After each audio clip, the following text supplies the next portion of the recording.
Broadcasting live from the Albay Pio News Center, providing you the most exclusive news update from all over the province. This is 12 o'clock Newsbreak.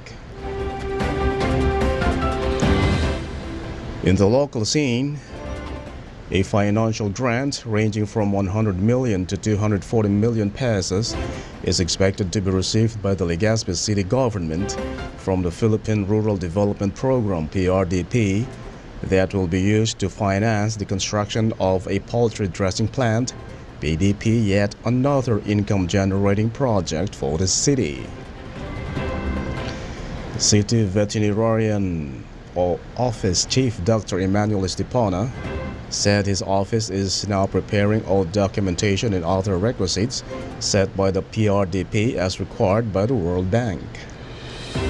Estipona said the Philippine Rural Development Program is offering 100 million to 240 million pesos, depending on the feasibility project's proposal of the city government.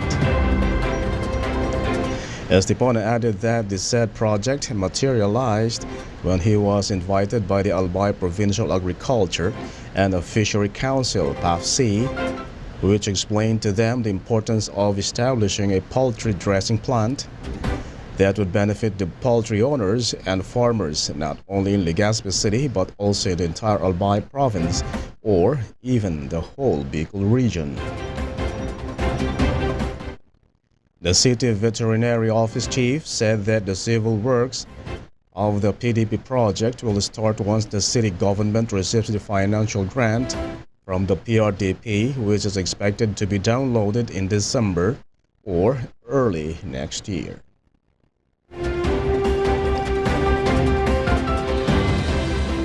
In another story, former Senator Leila de Lima visited her home in Irigas City in Camarines Sur on Wednesday afternoon, November 15, and was reunited with her 90-year-old mother following her release from detention earlier this week. The former senator arrived at the Bicol International Airport BIA on Wednesday afternoon at around 4:20 p.m. and was greeted by family and relatives and visited her mother in Irigas City, Camarines Sur. 5 cars loaded with relatives and friends and kababayans traveled from Iriga to Daraga to personally welcome her. The former Justice Secretary was warmly welcomed in her house in the barangay San Agustin in Irigas City on arrival. De Lima proceeded to the room of her mother, who only knows that she was in the United States to study, and handed her a $1 bill as a gift. In another news, a local landmark known by residents as a centennial tree beside the City Hall compound in the provincial capital of Albay was uprooted early Wednesday due to heavy rains and strong winds spawned by the shear line that has affected the Bicol region since Monday. Melody Azur, head of the City Disaster Risk Reduction and Management Office, said the acacia tree branches damaged a closed-circuit television unit, a car parked in the area, some tents being used by the City Health Office, and stores nearby, electric posts and telecommunication wires. Azur, citing security camera footage, said the tree was toppled at 5:28 a.m., covering the road at the left portion of the City Hall. Personnel of the city government and the Department of Public Works and Highways were deployed for clearing operations. By Wednesday afternoon, the branches and trunk of the tree were cut out and piled by the roadside. These will be turned into tables and chairs for city government offices.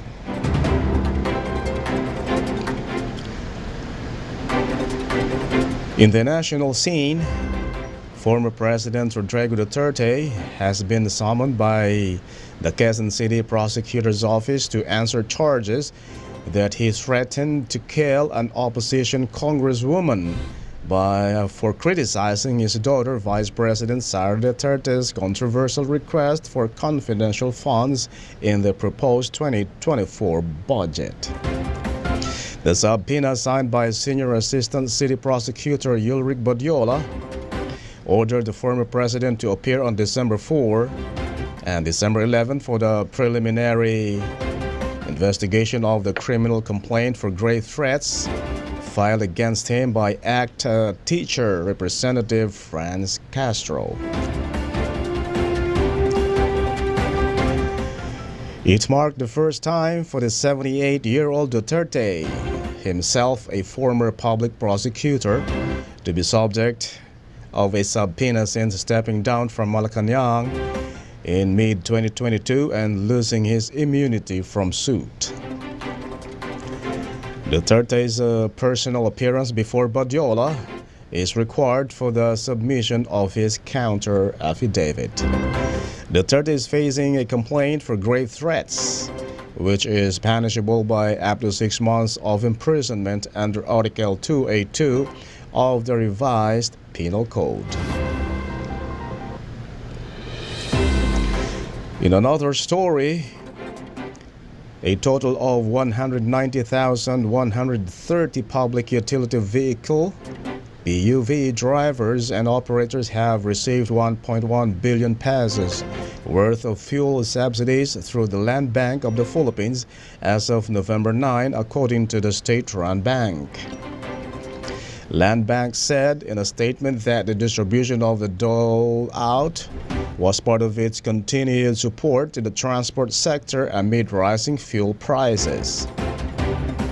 Land Bank added that the effort was made under the fuel subsidy program of the Department of Transportation (DOTR) and the Land Transportation Franchising and Regulatory Board (LTFRB), which is aimed to help owners and drivers of public utility jeepneys, buses, taxis, and transportation network vehicle services (TNVS), among other qualified beneficiaries. On September 8, the Department of Budget and Management said it had given the green light for the release of 3 billion pesos in funds for the fuel subsidy.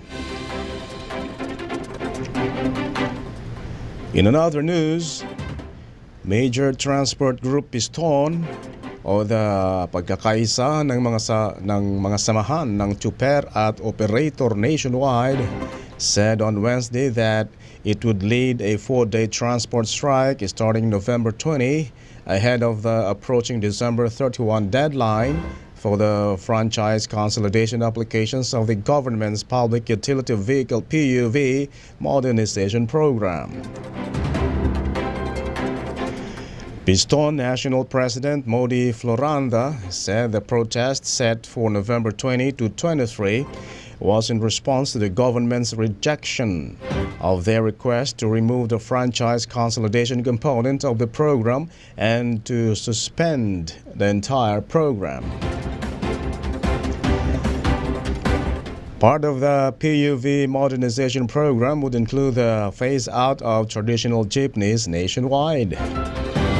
The group warned that the franchise consolidation scheme may result in the monopoly of a few big fleet managers or corporations that have the necessary capital to control PUV's routes, effectively stripping small-time operators of their democratic control over their vehicles and livelihoods. Piston also asked for the scrapping of the franchise consolidation requirement and allowing those who previously complied to withdraw their individual franchises. It likewise demanded the restoration of the 5-year franchises for all PUVs, the provision of the financial aid to affected drivers and operators, and the implementation of the National Industrialization Program that is not overly relying on imported vehicles.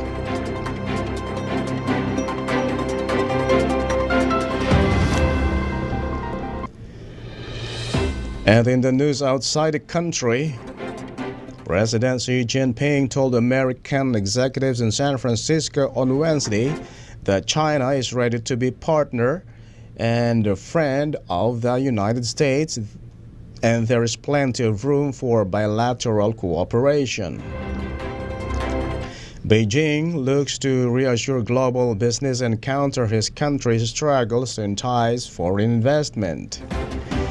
The U.S. executives dined in with Xi Jinping on the margins of the Asia-Pacific Economic Cooperation (APEC). That will be forum following a day of tasks between Xi Jinping and the U.S. President Joe Biden, aimed at steadying relations between the world's two largest economies. Xi received a standing ovation and applause as he entered the room and was applauded again as he took the stage to speak. Xi said in a speech that the world needs China and the U.S. to work together, and it is wrong to view China as a threat and play a zero-sum game against it. In a related story, U.S. President Joe Biden said on Wednesday he had not changed his view that Chinese President Xi Jinping was effectively a dictator. A comment likely to land with a thought in Beijing after the two leaders held straightforward summit talks after months of preparation. Biden held a solo news conference after 4 hours of talks with Xi on the outskirts of San Francisco. At the end of the news conference, he was asked whether he still held the view that Xi was a dictator, something he said in June. There was no immediate reaction from the Chinese delegation, which had come to the United States to attend the Asia-Pacific Economic Cooperation Summit in San Francisco. Hundreds of critics of Beijing marched through the city's downtown around noon, chanting "Free Tibet" and "Free Hong Kong."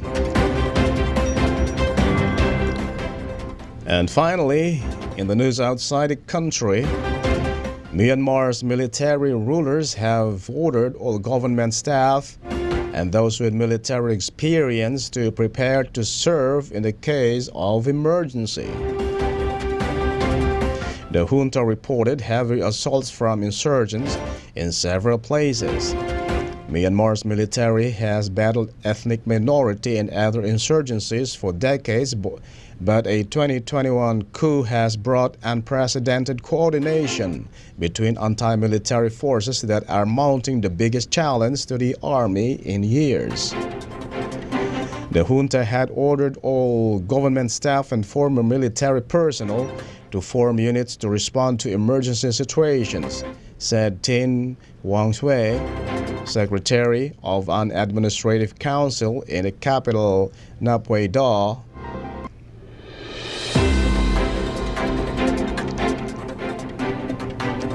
And that's all for the 12 o'clock news break, November 17, 2023. We'll be right back next week for more news updates. And thanks to our 12 o'clock news break writer Joy Duque, and on the technical side, Chad Bobis. And our Provincial Information Officer, Attorney Mary Luduca Castillo, under the supervision of our Governor, Attorney Edsel Drexel-Lagman, I am Greg HALLARE. Thank you for subscribing.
In this moment